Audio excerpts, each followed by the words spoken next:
আসসালামু আলাইকুম। আজ আমরা সাধারণ জ্ঞান বাংলাদেশ বিষয়াবলীর পাকিস্তান আমল সম্পর্কে পড়ব।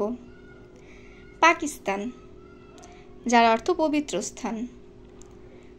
পি-তে পাঞ্জাব, এতে আফগানিস্তান, কেতে কাশ্মীর, আইতে ইন্দাস অর্থাৎ সিন্ধু নদ। এই চারটি স্থান অর্থাৎ STAN স্থান, এগুলো নিয়ে এই শব্দটি গঠিত পাকিস্তান।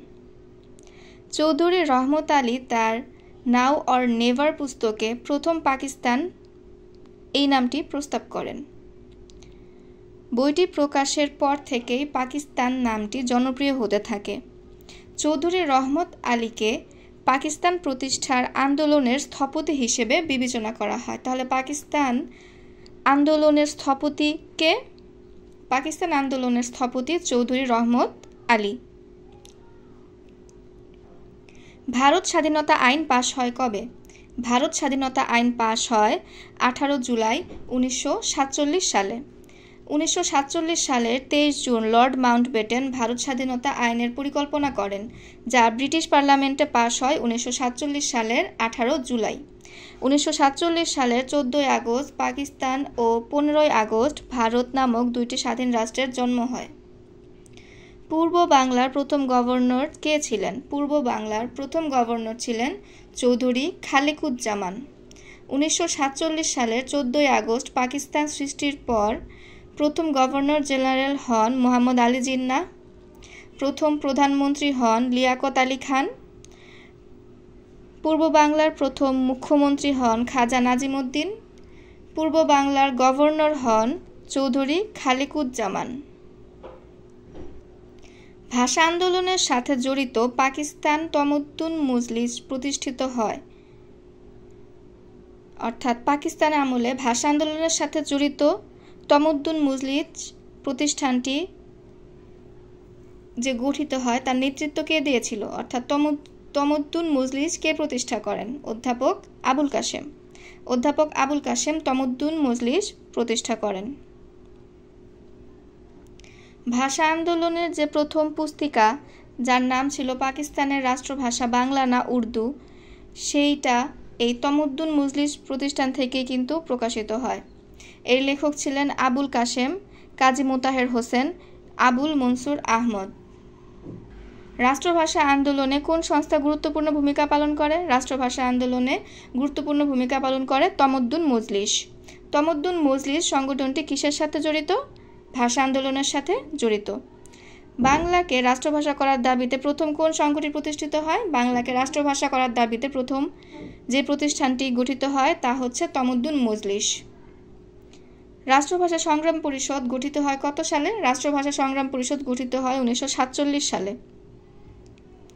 বাংলা ভাষার মর্যাদা আদায়ের লক্ষ্যে দেশ বিভাগের পর বাঙালি রাজনীতিবিদ এবং বুদ্ধিজীবীদের সমন্বয়ে 1947 সালের 1 অক্টোবর প্রতিষ্ঠিত হয় রাষ্ট্রভাষা সংগ্রাম পরিষদ। এর নেতৃত্বে ছিলেন নুরুল হক ভূঁইয়া। বাংলাকে গণপরিষদের ভাষা হিসেবে ব্যবহারের দাবি প্রথম উত্থাপন করেন কে? বাংলাকে গণপরিষদের ভাষা হিসেবে ব্যবহারের দাবি প্রথম উত্থাপন করেন ধীরেন্দ্রনাথ দত্ত। কুমিল্লার শহীদ ধীরেন্দ্রনাথ দত্ত ছিলেন একজন বাঙালি রাজনীতিবিদ, আইনজীবী, সমাজকর্মী ও ভাষা সৈনিক। পাকিস্তানের সংবিধান রচনার জন্য 1948 সালের 23 ফেব্রুয়ারির পাকিস্তান গণপরিষদের অধিবেশনে তিনি উর্দুর পাশাপাশি বাংলাকে সরকারি ভাষার স্বীকৃতির দাবি জানান। ধীরেন্দ্রনাথ দত্ত 1971 সালের 29 মার্চ এ দেশীয় পাকিস্তানিদের দোসর কর্তৃক নির্মম হত্যার শিকার হন। সর্বদলীয় রাষ্ট্রভাষা সংগ্রাম কমিটি গঠন হয় 1948 সালে। সর্বদলীয় রাষ্ট্রভাষা সংগ্রাম কমিটি এই পরিষদের আহ্বানের হয় হচ্ছে 11 মার্চ। ভাষার দাবিতে সাধারণ ধর্মঘট পালনের সময় বহু ছাত্র আহত এবং বঙ্গবন্ধু সহ অনেক ছাত্র গ্রেফতার হয় ওই 11 মার্চেই। পরে ছাত্রদের লাগাতার আন্দোলনের প্রেক্ষিতে বন্দীদের 15 মার্চ মুক্তি দিতে বাধ্য হয় সরকার। 1948 থেকে 52 সাল পর্যন্ত 11 মার্চকে ভাষা আন্দোলন দিবস হিসেবে পালন করা হতো। 1948 সালের 21 মার্চ ও 23 মার্চ যথাক্রমে রেসকোর্স ময়দান ও কার্জন হলে পাকিস্তানের তৎকালীন গভর্নর জেনারেল মোহাম্মদ আলী জিন্নাহ উর্দুকে পাকিস্তানের রাষ্ট্রভাষা বলে ঘোষণা দিলে ছাত্ররা নানা বলে প্রতিবাদ জানায়। বাংলা ভাষাকে রাষ্ট্রভাষার মর্যাদা দেওয়ার দাবিতে প্রথম ধর্মঘট হয় তাহলে কবে? 11 মার্চ 1948 সালে। 1948 থেকে 52 সালের ভাষা আন্দোলনের সময় ভাষা দিবস হিসেবে পালন করা হতো কোন তারিখ? 11 মার্চ। বাংলাদেশ আওয়ামী লীগ কোন সালে প্রতিষ্ঠিত হয়? বাংলাদেশ আওয়ামী লীগ প্রতিষ্ঠিত হয় 1949 সালে। এই রাজনৈতিক দলটার গোড়াপত্তন হয় 1949 সালের 23 জুন ঢাকার টিকাটুলির KM দাসলেন রোডের 150 নম্বর টিকাটুলিস্থ রোজ গার্ডেন প্যালেসে। প্রথম সভাপতি ছিলেন মাওলানা আব্দুল হামিদ খান ভাসানী। সাধারণ সম্পাদক ছিলেন শামসুল হক। যুগ্ম সাধারণ সম্পাদক শেখ মুজিবুর রহমান। 1949 সালে মুসলিম কথাটি বাদ দিয়ে সংগঠনটির নাম রাখা হয় পূর্ব পাকিস্তান আওয়ামী লীগ। পূর্ব পাকিস্তান আওয়ামী মুসলিম লীগ প্রতিষ্ঠাকালীন সাধারণ সম্পাদক ছিলেন তাহলে কে? শামসুল হক। পূর্ব পাকিস্তান আওয়ামী মুসলিম লীগ থেকে মুসলিম কথাটি বাদ দেওয়া হয় তাহলে কত সালে?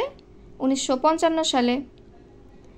পূর্ববঙ্গ জমিদারি দখল ও প্রজাস্বত্ব আইন কবে প্রণীত হয়?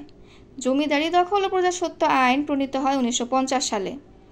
এই আইনের ফলে কৃষকরা জমির মালিক হওয়ার সুযোগ লাভ করে এবং জমিদারি প্রথার বিলুপ্তি ঘটে।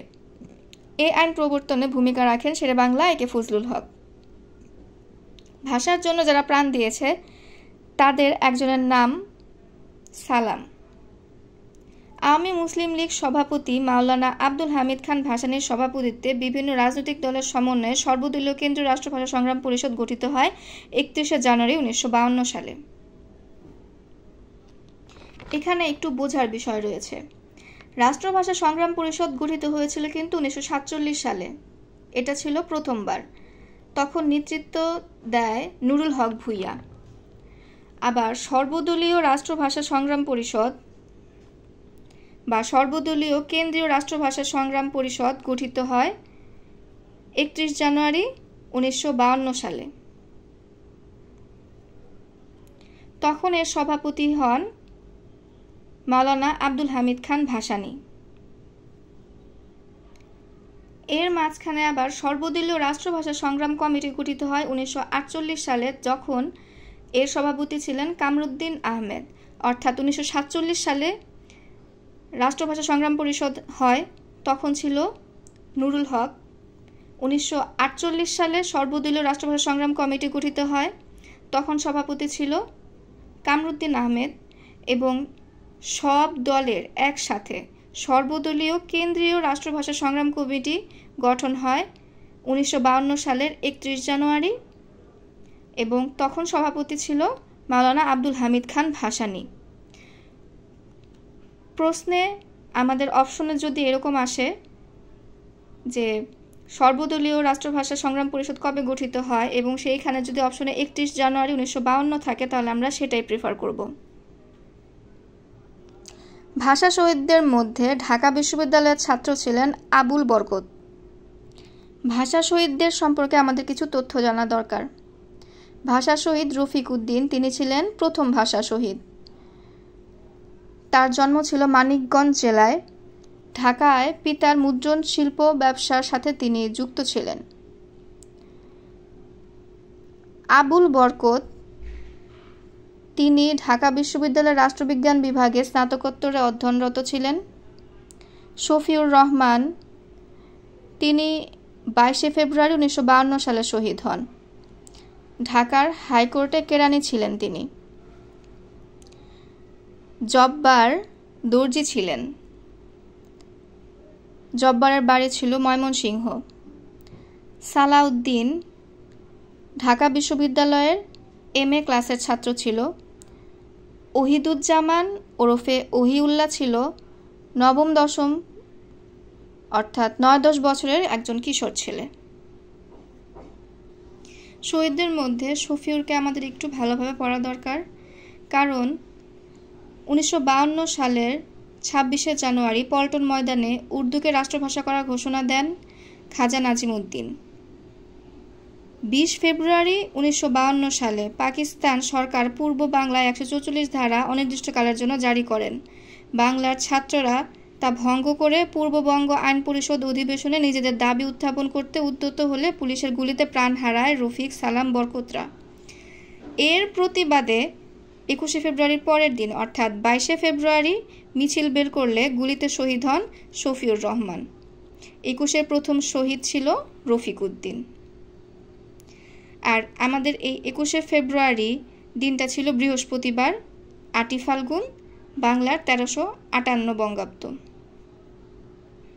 আচ্ছা, সর্বদলীয় কেন্দ্রীয় রাষ্ট্রভাষা সংগ্রাম পরিষদ গঠিত হয় কবে? সর্বদলীয় কেন্দ্রীয় রাষ্ট্রভাষা সংগ্রাম পরিষদ, এটা আমরা একটু আগে ভালোভাবে বুঝলাম, 31 জানুয়ারি 1952 সালে। কে 52 ভাষা আন্দোলনের শহীদ হন? 52 ভাষা আন্দোলনের শহীদ নন কে? অপশনগুলোর মধ্যে আছে সালাম, জব্বার, আসাদ, বরকত। এখানে সালাম, জব্বার, বরকত ভাষা শহীদ এবং আসাদ 1969-এর, তাহলে শহীদ নন আসাদ। প্রথম শহীদ স্মৃতিস্তম্ভটি তৈরি করা হয় 1952 সালের কোন তারিখে? আচ্ছা, 1952 সালের প্রথম শহীদ মিনার হয় হচ্ছে 23 ফেব্রুয়ারি। প্রথম শহীদ স্মৃতিস্তম্ভটি তৈরি করা হয় 1952 সালের 23 ফেব্রুয়ারি। সাইদ হায়দার ছিলেন এই শহীদ মিনারের নকশাকার। প্রথম শহীদ মিনার 24 ফেব্রুয়ারির উন্মোচন করেন শহীদ শফিউর রহমানের পিতা। 1952 সালের 21 ফেব্রুয়ারি তারিখে তৎকালীন পাকিস্তানের প্রধানমন্ত্রী কে ছিলেন? অর্থাৎ ভাষা আন্দোলনের সময় পাকিস্তানের প্রধানমন্ত্রী কে ছিলেন? পাকিস্তানের প্রধানমন্ত্রী ছিলেন খাজা নাজিমুদ্দিন। এই খাজা নাজিমুদ্দিন দেশ বিভাগের পরে হয়েছিলেন পূর্ব বাংলার প্রথম মুখ্যমন্ত্রী। 1948 সালে মোহাম্মদ আলী জিন্নার মৃত্যুর পর হন পাকিস্তানের গভর্নর জেনারেল। 1951 সালে প্রধানমন্ত্রী লিয়াকত আলী খানের মৃত্যুর পর পাকিস্তানের দ্বিতীয় প্রধানমন্ত্রী হিসেবে তিনি দায়িত্ব নেন, অর্থাৎ খাজা নাজিমুদ্দিন। তিনি প্রধানমন্ত্রী থাকা অবস্থায় 1952 সালের 21 ফেব্রুয়ারির ভাষা আন্দোলন হয়েছিল। 1952 সালে 21 ফেব্রুয়ারির ভাষা আন্দোলনের সময় পাকিস্তানের গভর্নর জেনারেল ছিলেন মালিক গোলাম মোহাম্মদ।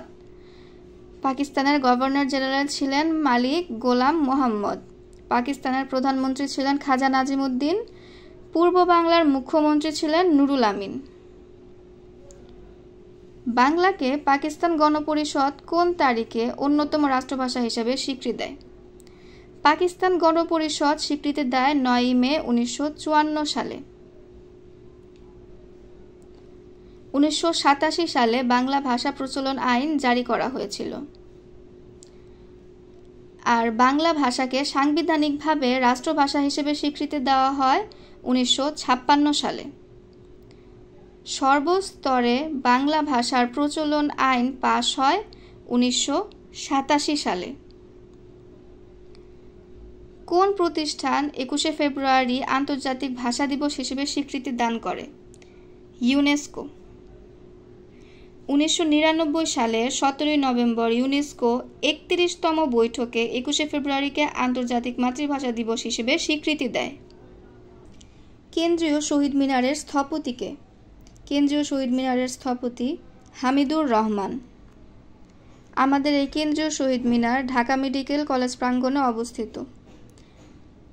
ভাষা শহীদদের স্মরণে নির্মিত আরও 2টি ভাস্কর্য হচ্ছে, একটা অমর একুশে আর একটা মোদের গরব। অমর একুশে এর স্থপতি জাহানারা পারভিন, এটি জাহাঙ্গীরনগর বিশ্ববিদ্যালয়ে অবস্থিত। মোদের গরব এর স্থপতি অখিল পাল, এটা বাংলা একাডেমিতে অবস্থিত। এছাড়া জননী আর গর্বিত বর্ণমালা, এই 2টি স্থপতি হচ্ছে মৃণাল হক, যা রাজধানীর পরিবাগে অবস্থিত। তাহলে ভাষা শহীদের স্মরণে জননী ও গর্বিত বর্ণমালা ভাস্কর্যটির ভাস্কর কে? উত্তর মৃণাল হক। বাইরে প্রথম শহীদ মিনার স্থাপিত হয় কোন দেশে?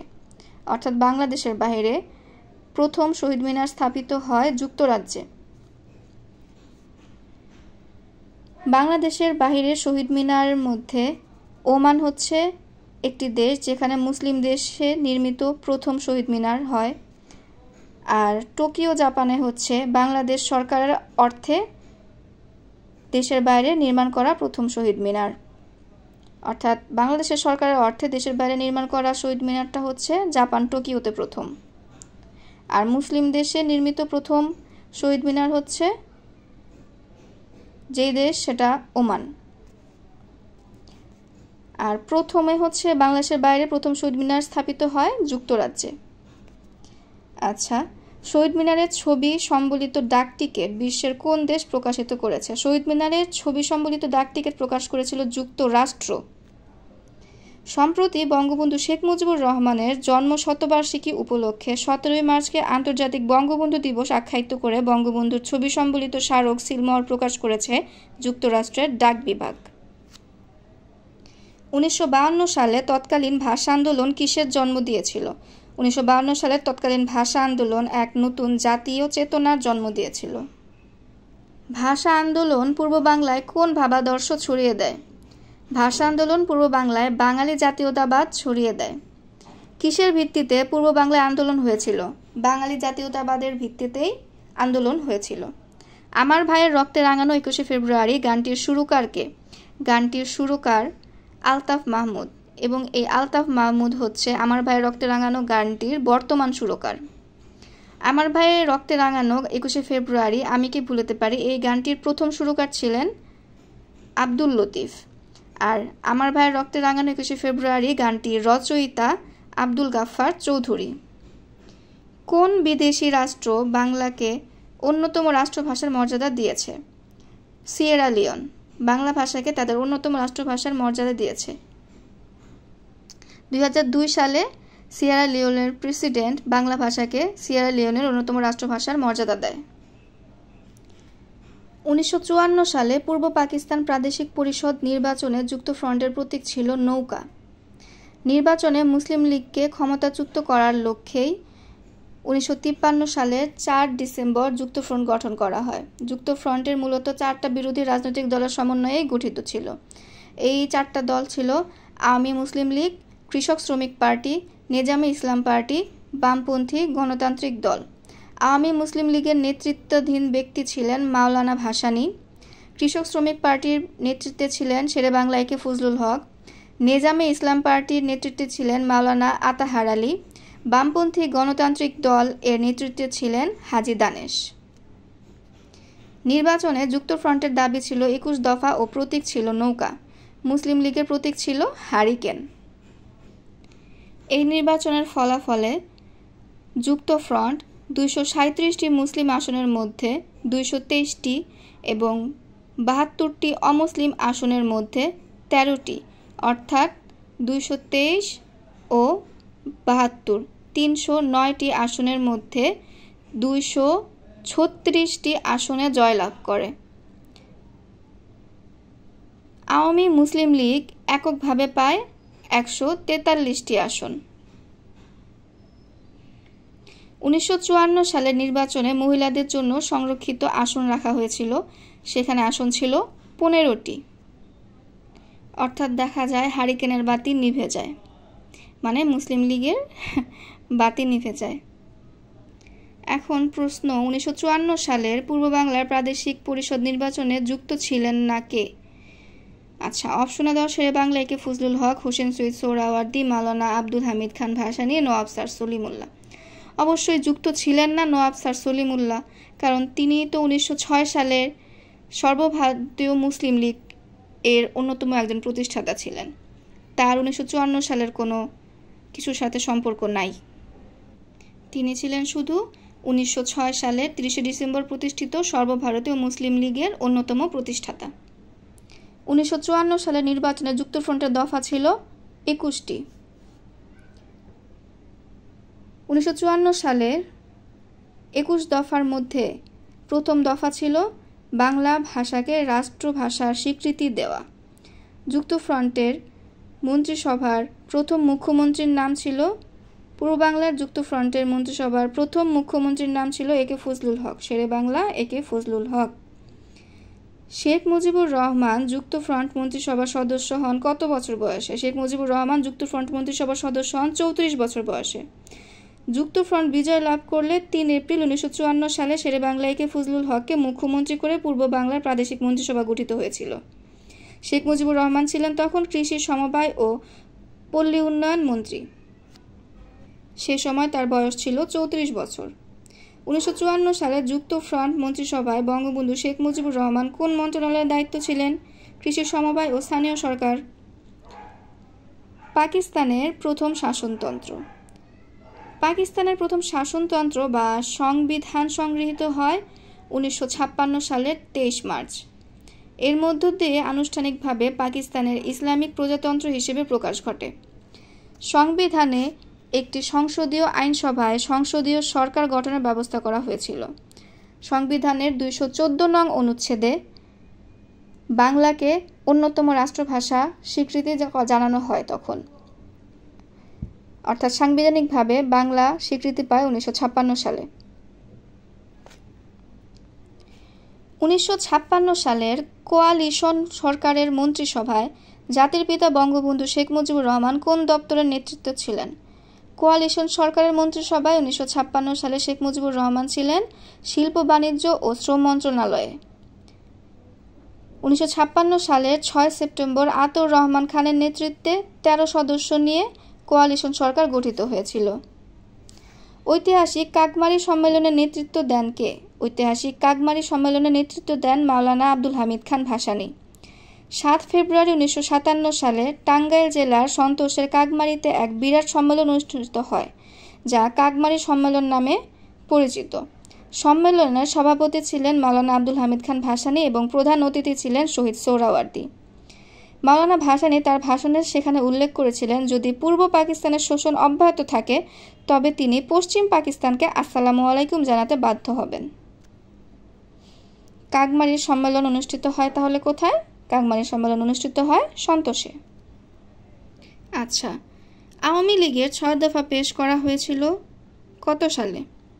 ৬ দফা আমরা সবাই জানি ১৯৬৬ সালে। বঙ্গবন্ধু শেখ মুজিবুর রহমান বাঙালির মুক্তির সনদ তথা ৬ দফা ঘোষণা করেন ১৯৬৬ সালের। ১৯৬৬ সালের ৫-৬ ফেব্রুয়ারি পশ্চিম পাকিস্তানের লাহোরে অনুষ্ঠিত বিরোধী দলসমূহের জাতীয় সম্মেলনে বঙ্গবন্ধু শেখ মুজিবুর রহমান ৫ ফেব্রুয়ারি ৬ দফা দাবি পেশ করলে তা উপেক্ষিত হয়। ৬ দফার খসড়া প্রস্তুত করেছিলেন রেহমান সোবহান, নুরুল ইসলাম প্রমুখ বুদ্ধিজীবীগণ। ১৮ মার্চ বঙ্গবন্ধু আওয়ামী লীগের সভাপতি নির্বাচিত হন। ২৩ মার্চ ১৯৬৬ আনুষ্ঠানিকভাবে ৬ দফা ঘোষণা করা হয়। আইয়ুব সরকার ৯ মে বঙ্গবন্ধুকে দেশ রক্ষা আইন ৩২-এর ১-এর ক ধারা বলে গ্রেপ্তার করে। প্রতিবাদে আওয়ামী লীগ ৭ জুন ধর্মঘট পালনকালে পুলিশের গুলিতে ১১ জনের মৃত্যু ও বহু লোক আহত ও গ্রেপ্তার হয়। এজন্য ৭ জুন ৬ দফা দিবস হিসেবে পালিত হয়। আমরা ৬ দফা সম্পর্কে জানি, ১৯৬৬ সালের লাহোরে এটা জানি। ৬ দফা দিবস কবে এটা অনেকেরই অজানা। ৬ দফা দিবস পালিত হয় ৭ই জুন। ৬ দফা কর্মসূচি লাহোরের প্রস্তাবের ভিত্তিতে রচিত। ৬ দফার ৬টি বিষয়ের মধ্যে ৩টি বিষয়ই অর্থনীতি বিষয় উল্লেখ করে। তাহলে ৬ দফা কর্মসূচি ঘোষণা করেন শেখ মুজিবুর রহমান। ঐতিহাসিক ৬ দফা ঘোষণা করা হয় ১৯৬৬ সালের ফেব্রুয়ারিতে। ঐতিহাসিক ৬ দফা ঘোষণা করা হয় ৫ই ফেব্রুয়ারি। ৬ দফাকে আনুষ্ঠানিকভাবে ঘোষণা করা হয় ২৩ মার্চ ১৯৬৬ সালে। ঐতিহাসিক ৬ দফা ঘোষণা করা হয় লাহোরে। ৬ দফা বঙ্গবন্ধু শেখ মুজিবুর রহমান আনুষ্ঠানিকভাবে ঘোষণা করেছিলেন ২৩ মার্চ ১৯৬৬-তে। এটা ৪৫তম বিসিএসে এসেছে। আচ্ছা, ১৯৬৬ সালের ৬ দফায় কয়টি দফা অর্থনীতি বিষয়ক ছিল ৩টি। ৬ দফায় কোন বিষয়টা অন্তর্ভুক্ত নয়? ৬ দফায় বিচার ব্যবস্থা নিয়ে কোনো কিছু অন্তর্ভুক্ত করা হয়নি। ঐতিহাসিক ৬ দফার প্রথম দফার বিষয়বস্তু কী ছিল? প্রথম দফার বিষয়বস্তু ছিল হচ্ছে শাসনতান্ত্রিক কাঠামো ও রাষ্ট্রীয় প্রকৃতি। বাঙালি জাতির মুক্তির সনদ ৬ দফার দ্বিতীয় দফাটা কী ছিল? দ্বিতীয় দফা ছিল কেন্দ্রীয় সরকার সম্পর্কিত। ৬ দফাকে কিসের সাথে তুলনা করা হয়? ৬ দফাকে ম্যাগনা কার্টার সাথে তুলনা করা হয়। আচ্ছা, এই ম্যাগনা কার্টাটা কি? ব্রিটিশ শাসনতন্ত্রের বাইবেল এবং ইংল্যান্ডের প্রথম শাসনতন্ত্র নামে পরিচিত ম্যাগনা কার্টা চুক্তি স্বাক্ষরিত হয়েছিল 15 জুন 1215 সালে। ইংল্যান্ডের রাজা জন সাধারণ জনগণের চাপে এই চুক্তি স্বাক্ষরে বাধ্য হয়েছিল। এইটাই হচ্ছে ম্যাগনা কার্টা, যা ল্যাটিন শব্দ, আর এর অর্থ হচ্ছে মহাসনদ। এই ম্যাগনা কার্টাটাকেই 1966 সালের 6 দফার সাথে তুলনা করা হয়েছিল, অর্থাৎ 1966 সালের 6 দফাকে ম্যাগনা কার্টার সাথে তুলনা করা হয়। কোন কর্মসূচি বাঙালি জাতির মুক্তির সনদ হিসেবে পরিচিত? 6 দফা কর্মসূচি। পূর্ব ও পশ্চিম পাকিস্তানের মধ্যে 2টি পৃথক অথচ সহজ বিনিময়যোগ্য মুদ্রা ব্যবস্থা চালুর দাবি 6 দফার কোন দফাতে ছিল? 6 দফার 3 নম্বর দফাতে। আজ এ পর্যন্তই। আগামী দিন আমরা আগরতলা ষড়যন্ত্র মামলা থেকে বিস্তারিত জানব। আসসালামু আলাইকুম।